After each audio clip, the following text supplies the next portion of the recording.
Assalamualaikum warahmatullahi wabarakatuh. Perkenalkan sebelumnya nama saya Bobi Ilham Pramono dengan NPM 1G023-087. Saya yang akan menjadi moderator dalam presentasi kelompok pada materi kali ini. Judul materi yang akan dibahas yaitu adalah Harmoni Hak Asasi Manusia dan Kewajiban. Selanjutnya, adapun anggota kelompok 5 yang beranggotakan pertama Nola Kusuma Wardani, 2 Jeremia Putri Karolin Tapu Bolon, 3 Ilham Mustafa, 4 M. Rizky Novianto, 5 Bobi Ilham Pramono, 6 Wahyu Kananda. Dan topik pembahasan pada materi kali ini, yang pertama, historis atau sejarah HAM. Kedua, pasal tentang hak dan kewajiban. Ketiga, undang-undang turunan yang membahas hak dan kewajiban. Adapun materi pertama, historis atau sejarah HAM yang akan disampaikan oleh Saudara Ilham. 1. Historis HAM.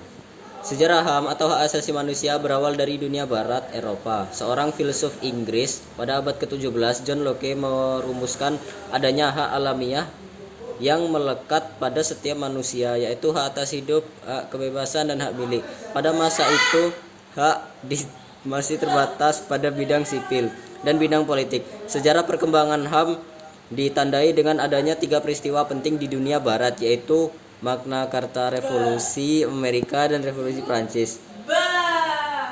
1. Magna Carta 1215. Piagam perjanjian antara Raja John dari Inggris dengan Raja para bangsawan disebut Magna Carta. Isinya adalah pemberian jaminan beberapa hak oleh raja kepada para bangsawan beserta keturunannya, seperti hak untuk tidak dipenjarakan tanpa adanya pemeriksaan pengadilan. Jaminan itu diberikan sebagai balasan atas bantuan biaya pemerintahan yang telah diberikan oleh para bangsawan. Sejak saat itu, jaminan hak tersebut berkembang dan menjadi bagian dari sistem konstitusional Inggris. 2. Revolusi Amerika. Perang kemerdekaan rakyat Amerika Serikat saat melawan penjajahan Inggris disebut Revolusi Amerika. Declaration of Independence atau Deklarasi Kemerdekaan, dan Amerika Serikat menjadi negara merdeka pada tanggal 4 Juli 1776 merupakan hasil dari revolusi itu. 3. Revolusi Prancis 1789. Revolusi Prancis adalah bentuk perlawanan rakyat Prancis kepada rajanya sendiri yang telah bertindak sewenang-wenang dan absolut. Declaration droits de Femme et du Citoyen atau pernyataan hak manusia dan warga negara dihasilkan revolusi Prancis. Pernyataan ini memuat 3 hal: hak atas kebebasan, kesamaan, dan persaudaraan. Dalam perkembangan pemahaman mengenai HAM makin luas sejak permulaan abad ke-20, konsep hak asasi berkembang menjadi 4 macam kebebasan. Konsep ini pertama kali diperkenalkan oleh Presiden Amerika Serikat Franklin D. Roosevelt. 4 macam kebebasan itu meliputi: A. Kebebasan untuk beragama, B. Kebebasan untuk berbicara dan berpendapat, C. Kebebasan dari kemelaratan, D. Kebebasan dari ketakutan. 2. Pasal tentang hak dan kewajiban. Hak dan kewajiban warga negara Indonesia diatur dalam Undang-Undang Dasar Negara Republik Indonesia tahun 1945. Berikut beberapa pasal yang membahas tentang hak dan kewajiban. Pasal 27 ayat 1 sampai 23, hak asasi manusia yang meliputi hak untuk berkeluarga dan melanjutkan keturunan, hak mendapat pendidikan, hak untuk bekerja dan memperoleh penghasilan yang layak, hak untuk memeluk agama dan beribadah menurut kepercayaannya, hak untuk berkomunikasi dan memperoleh informasi, hak untuk memperoleh keadilan, hak untuk hidup bebas dari rasa takut dan ancaman, dan hak untuk kemerdekaan pribadi. Pasal 28, hak-hak fundamental seperti hak berkomunikasi dan memperoleh informasi, hak untuk hidup sejahtera lahir dan batin, hak untuk memperoleh keadilan, hak untuk hidup bebas dari rasa takut dan ancaman, dan hak untuk kemerdekaan pribadi. Pasal 33, hak ekonomi seperti hak untuk bekerja dan memperoleh hasil yang layak, hak untuk memiliki dan menguasai benda, dan hak untuk memajukan dirinya dan keluarganya. Pasal 34, hak sosial dan budaya seperti hak mendapatkan pendidikan, hak untuk memeluk agama dan beribadah menurut kepercayaannya, dan hak untuk hidup dan lingkungan hidup yang baik dan sehat.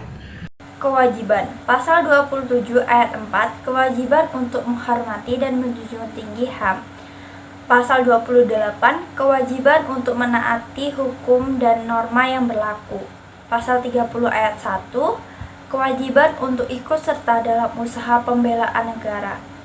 Pasal 33 ayat 3, kewajiban untuk menyelenggarakan perekonomian nasional dengan berasaskan kebersamaan, efisiensi, dan keadilan sosial. Pasal 34 ayat 3, kewajiban untuk memelihara dan mengembangkan nilai-nilai budaya bangsa. Penting untuk diingat bahwa hak dan kewajiban adalah dua sisi mata uang yang tidak dapat dipisahkan.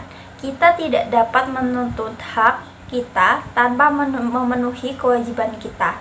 Sebaliknya, kita juga tidak dapat dibebani kewajiban tanpa mendapatkan hak yang sesuai.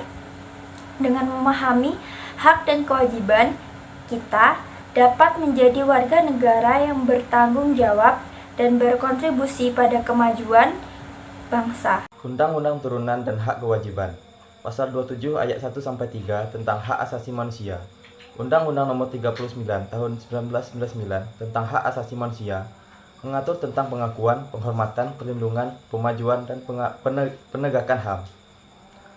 Undang-Undang Nomor 23 Tahun 2002 tentang perlindungan anak mengatur tentang perlindungan hak anak seperti hak untuk hidup, hak untuk tumbuh dan berkembang, hak untuk mendapatkan pendidikan, hak untuk bermain dan bersenang-senang, dan hak untuk mendapatkan perlindungan dari kekerasan dan diskriminasi. Undang-Undang Nomor 4 Tahun 1999 tentang kebebasan pers mengatur tentang hak untuk mencari, memperoleh, memiliki, menyimpan, mengolah, dan menyebarkan informasi dan pendapat. Pasal 28 tentang hak-hak fundamental lainnya.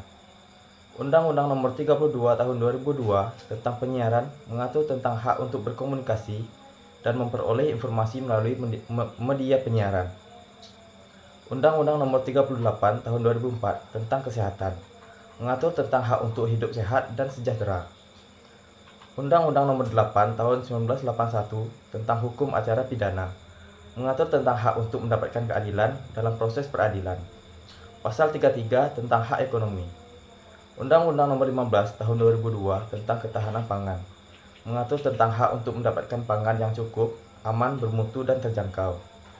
Undang-Undang Nomor 13 Tahun 2003 tentang ketenagakerjaan mengatur tentang hak untuk bekerja dan memperoleh penghasilan yang layak. Undang-Undang Nomor 20 Tahun 2008 tentang usaha mikro, kecil, dan menengah mengatur tentang hak untuk memiliki dan menguasai benda seperti hak untuk mendirikan usaha dan memperoleh akses permodalan. Pasal 34 tentang hak sosial dan budaya. Undang-Undang Nomor 20 Tahun 2003 tentang Sistem Pendidikan Nasional mengatur tentang hak untuk mendapatkan pendidikan.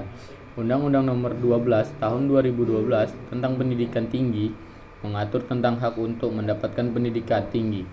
Undang-Undang Nomor 3 Tahun 2014 tentang Kebudayaan mengatur tentang hak untuk memeluk agama dan beribadah menurut kepercayaan dan hak untuk hidup dalam lingkungan hidup yang baik dan sehat. Pasal 27 ayat 4 tentang kewajiban untuk menghormati dan menjunjung tinggi HAM. Undang-Undang Nomor 39 Tahun 1999 tentang hak asasi manusia mengatur tentang kewajiban untuk menghormati dan menjunjung tinggi HAM.